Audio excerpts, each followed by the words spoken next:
I've used a lot of meal services, but Hungry Root truly stands out because it's built around the way real families live and eat. They don't just send meal kits. They personalize your grocery cart and meal plan based on your preferences and dietary goals.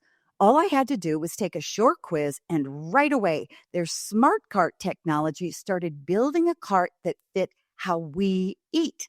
Now, each week feels easier, like someone else is doing the thinking for me. I've been focused on cleaner eating lately, and I love that Hungry Root keeps out over 200 additives, including things like high fructose corn syrup and artificial sweeteners. Their meats are hormone and antibiotic free, and the produce options include organic and non GMO picks. They also stock brands I already trust, like Oatly, Vital Farms, and Harmless Harvest. One of our favorite meals has been the teriyaki salmon with green beans, light, flavorful, and done in 12 minutes flat. Plus, I've noticed we waste less food, spend less time shopping, and even save money by skipping those impulse grocery buys. Take advantage of this exclusive offer. For a limited time, get 40% off your first box, plus get a free item in every box for life. Go to hungryroot.com/Dr. Meg and use code Dr. Meg. That's hungryroot.com/Dr. Meg. Code Dr. Meg to get 40% off your first box and a free item of your choice for life. hungryroot.com/Dr. Meg. Code Dr. Meg. Welcome to another episode of Parenting Great Kids. I'm Liz, your host, just for this episode. Today we're doing something a little different. Just as Dr. Meg answers questions from parents in her practice as a pediatrician, she'll be addressing your questions today in a special format we like to call Ask Dr. Meg. Now, before we get started, I want to invite you to send us your questions using the link in the show notes or by visiting us at meekerparenting.com.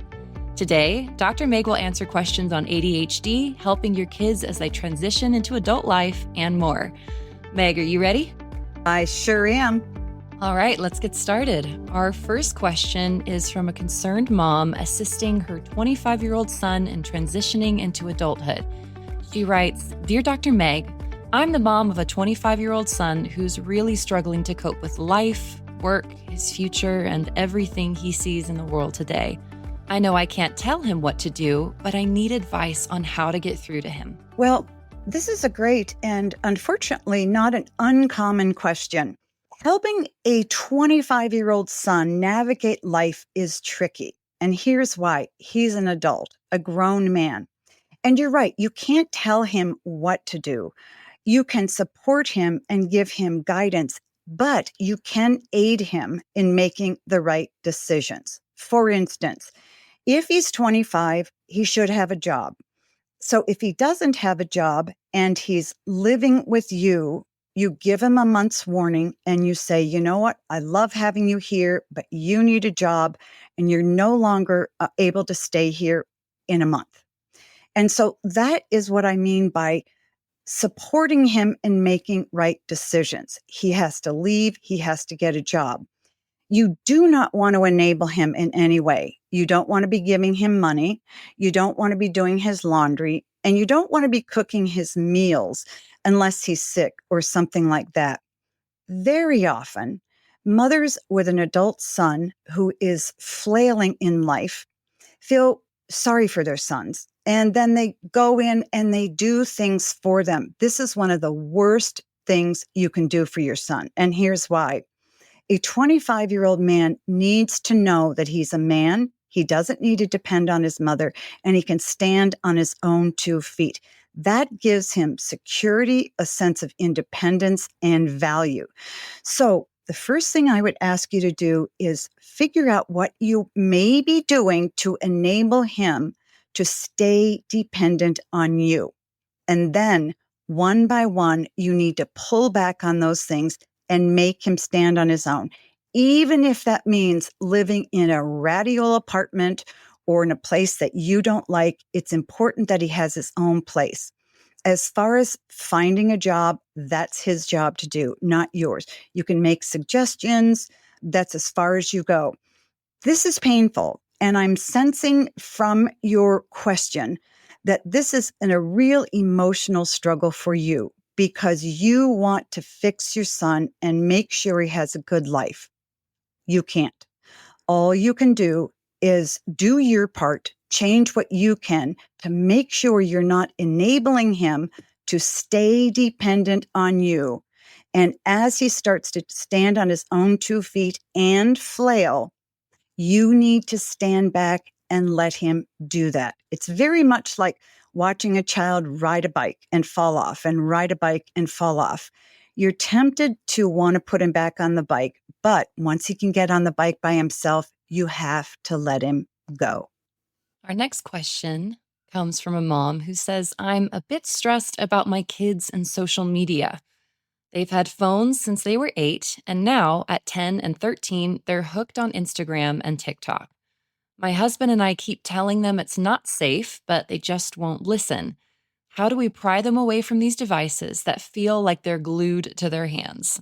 So you, like most parents, are having a hard time controlling your kids' social media use. I get it. I hear it all the time. First of all, social media is dangerous for kids, period. We have a lot of great research coming out that shows there's a direct correlation between depression and social media use in kids. Second of all, you tell me that you're trying to explain to your kids that it's not safe and they don't get it. They won't get it. They're 10 and 13. Their brains are not developed. So don't waste your breath. The phone is yours. You're paying the bills, and that means you're in charge of the phone. So they're not going to know it's safe, but you know it's safe. Instagram is one of the top 2 places where girls get sex trafficked. When kids are on social media, they are open to the entire world, including creepy people seeing them. As a matter of fact, the US now, because TikTok is controlled not by the US, but by China, is considering getting rid of it. This is very serious stuff. And this is not something that you want to play around with. Like, gee whiz, I just don't think we can get it away from them. Sure, you can. You own it. But I know that you don't want to just yank it from their hands. And I understand that. Your kids may be addicted. Okay. If you try to take a phone away from a 10 or 13-year-old and they scream at you, they're probably addicted. If they're using it more than 4 or 5 hours a day, they're addicted. And believe it or not, most kids are using it 5 or 6 hours a day. So here's what you do. First, don't try to convince them they need to get off. You sit down and you say with them, you know what? I've been doing some research and we are finding out that social media is really dangerous for you guys. We didn't know it when you were younger, but we know it now. That means we're going to change some habits around social media use, and I'm going to need your help. But this is something we have to do, and it's non-negotiable. Second thing you do is you come up with a plan on how to wean them off of social media. Now you have 2 options. You can first cut them off cold turkey. You can buy a Gab phone, and you can even get them cheaper if you go to Gab phone and you use Meg as a code. They'll give you a discount on their phones. Or you can get a Gizmo phone, Gab or Gizmo. The thing that's terrific about these phones, and they have watches that look just like Apple Watches. Kids can text and call and play some games, but they can't get on the internet. A 10-year-old and a 13-year-old should not have access to the internet without your supervision. And by supervision, I mean you in the room, not you being able to read the social media a week later, because by then the damage may be done. The pressures that a 10 and 13-year-old feel through social media and bullies texting or posting on social media are very real and very dangerous. So you can get them one of the phones and cut them off cold turkey and say, now, as you get older, we're going to loosen some of the restrictions. The Gab phone, at least, has a plan where you can start adding social media time, internet time, according to what you want to do. And that's terrific. The second thing you could do is say, okay, our family is going to go on a social media or a screen diet.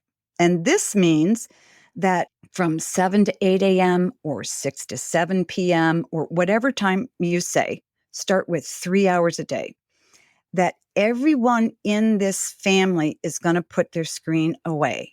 Or if they have homework to do, we're going to put our phones away and they're going to go here.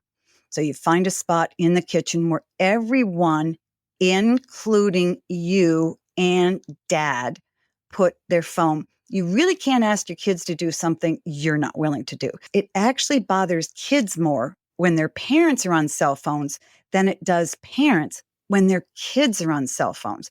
So you are doing your kids a huge favor by putting up your phone. So you start with 3 hours a day. You do it for a couple of weeks, then you go down to 2 hours a day, and then finally 1 hour a day. It's going to be hard, but you need to put on those restrictions. Thirdly, when you're pulling kids off of social media, you need to give them something fun to replace it, okay? You need to sign them up for swimming. You need to take them to the park. You need to get them reading a book. You need to get them playing a game together. Because here's what I've heard from kids over and over and over. When I got off social media and I started doing other things, I realized it was so much more fun to do anything other than be on social media. I don't think I want to go back to that. I just heard that Wednesday from a kid who was on social media 7 hours a day and was struggling with depression. Put her on this diet, and within 2 weeks, she started to feel so much better herself that she was motivated to keep it up. You can do it. You need to take charge. These devices are not glued to them, and they are not a part of them. This phone is yours, and you're in charge. I have to take a quick break, but before I go, I want to invite you to join me on Instagram and YouTube. You can find the account as Dr. Meg Meeker, or simply enter the handle at Dr. Meg Meeker. And while you're there, click on the link in the bio for immediate access to valuable resources for your parenting journey. We'll be right back. I've had so many parents say, Dr. Meg, my child is bright, but they're struggling in school and I don't know what to do. If that sounds familiar, you're not alone. And that's why I'm excited to share K-12 powered schools with you. K-12 offers tuition-free, accredited online public education for grades K through 12. These programs let kids learn at their own pace with built-in flexibility that supports different learning styles and family needs. And unlike homeschooling, K-12 provides certified teachers who guide your child's education online. The lessons are engaging, the technology is hands-on, and your child gets real opportunities to connect with clubs, extracurriculars, and even in-person events. As a mom, a grandmother, and a pediatrician, I know how powerful it is when education meets your child's needs instead of the other way around. So if you're looking for something different, something better, go to k12.com/Dr. Meg and find a tuition-free K-12 powered school near you. That's k12.com/DRMEG, all caps. Some days, parenting feels like chasing moments that never quite land. You ask a question, they shrug. You try again, they look at their screen. And you wonder, why is this so hard? That's why I love FamGabs. It's a 70-card deck created by a child therapist who spent 16 years working directly with families, helping parents and kids break through the awkward one-word answers and really connect. The questions are open-ended, thoughtfully chosen, and designed to get your child talking and keep the conversation going. There are even bonus cards just for parents to help you build your confidence in your connection toolbox.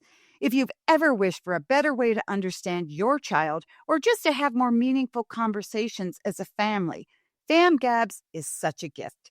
Search FamGabs on Amazon and use promo code Dr. Meg Pod during checkout to get 10% off your order. That's FAMGABS on Amazon. Use promo code Dr. Meg Pod and get 10% off your order.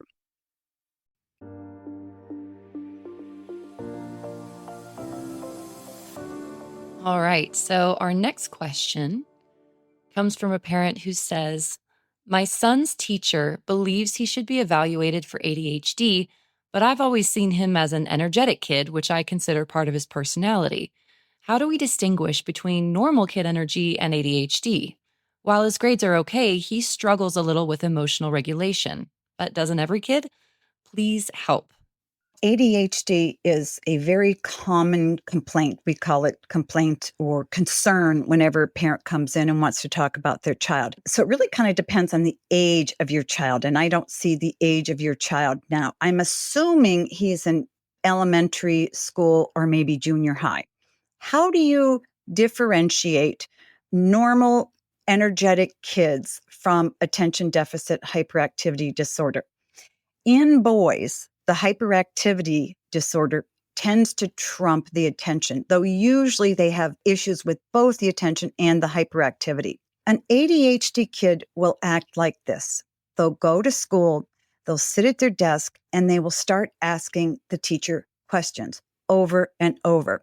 They will get up and sharpen their pencil over and over. They'll ask to go to the bathroom. They'll have a hard time sitting there and completing a task. They forget their homework, and they're constantly getting docked by the teacher because they're forgetting things. Also, when they're home, have difficulty following through with chores. Let's say you tell your child, go vacuum the living room and then put your clothes away in your bedroom.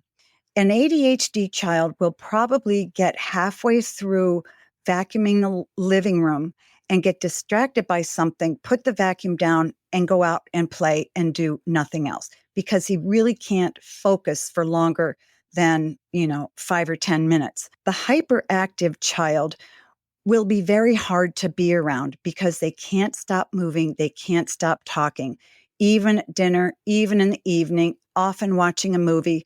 They have difficult time falling asleep at night.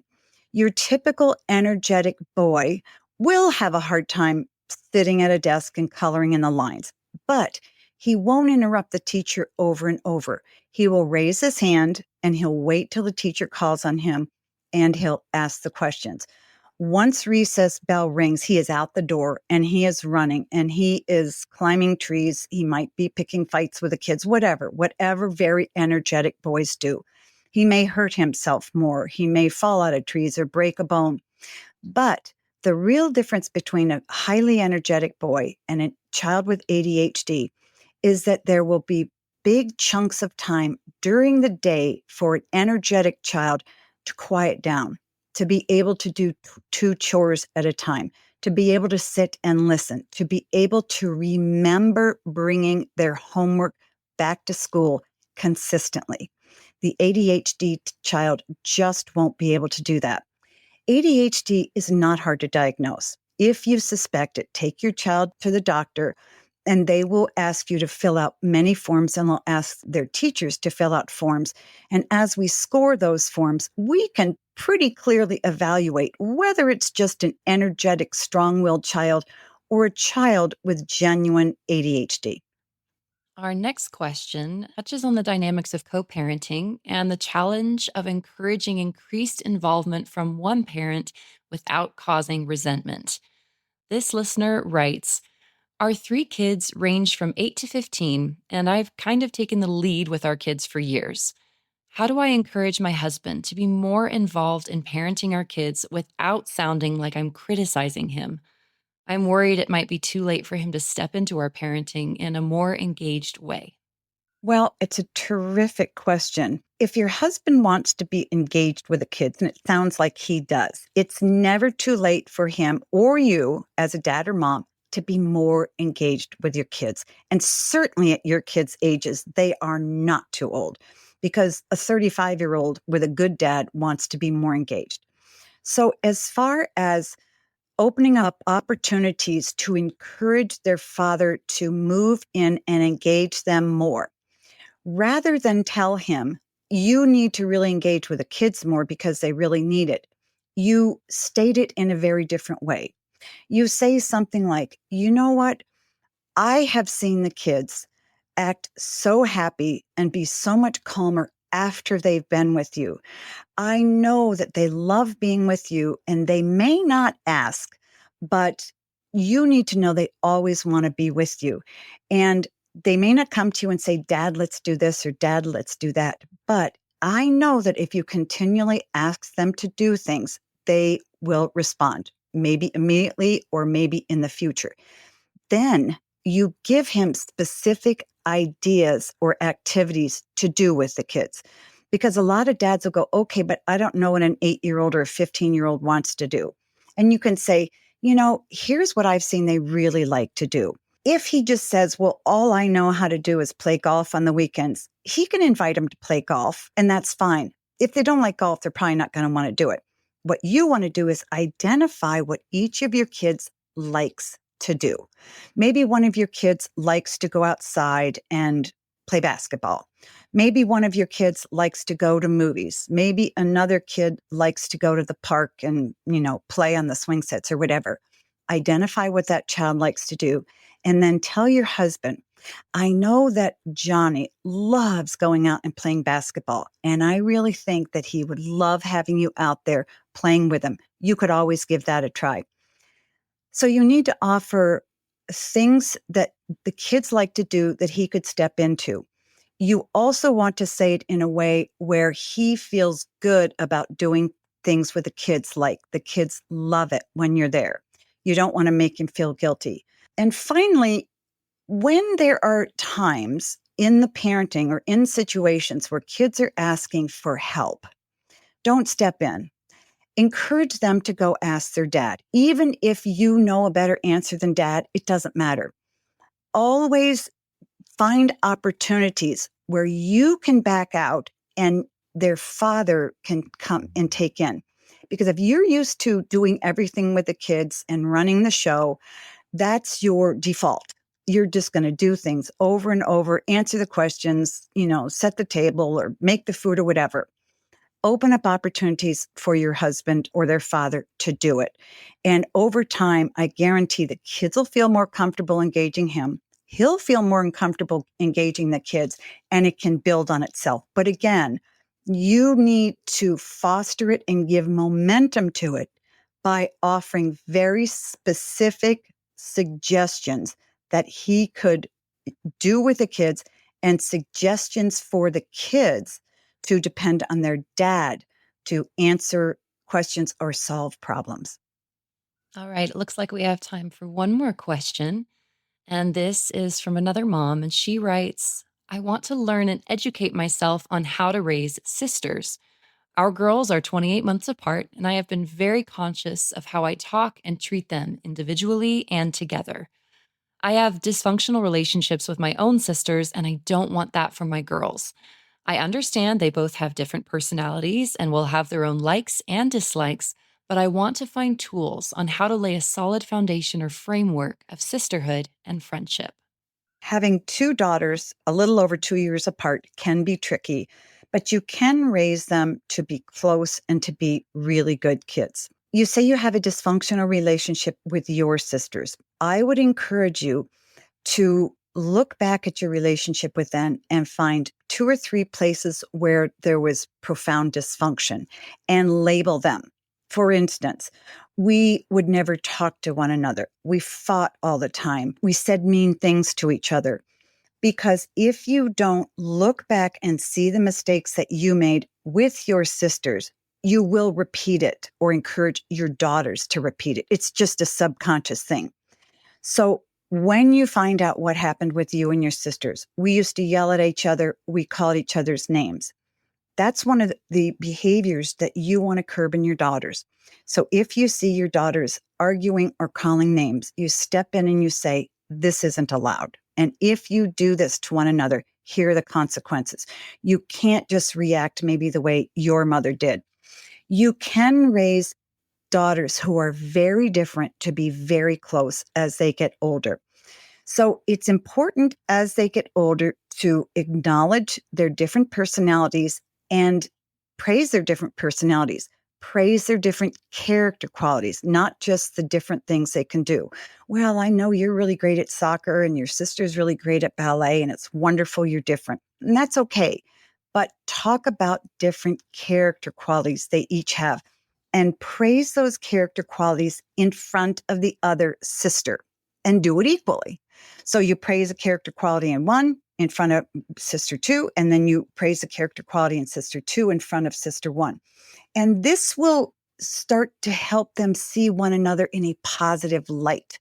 Wow, she really is patient, or wow, she really is courageous. I saw what she did. The second thing you want to do is encourage them to do activities where they need one another.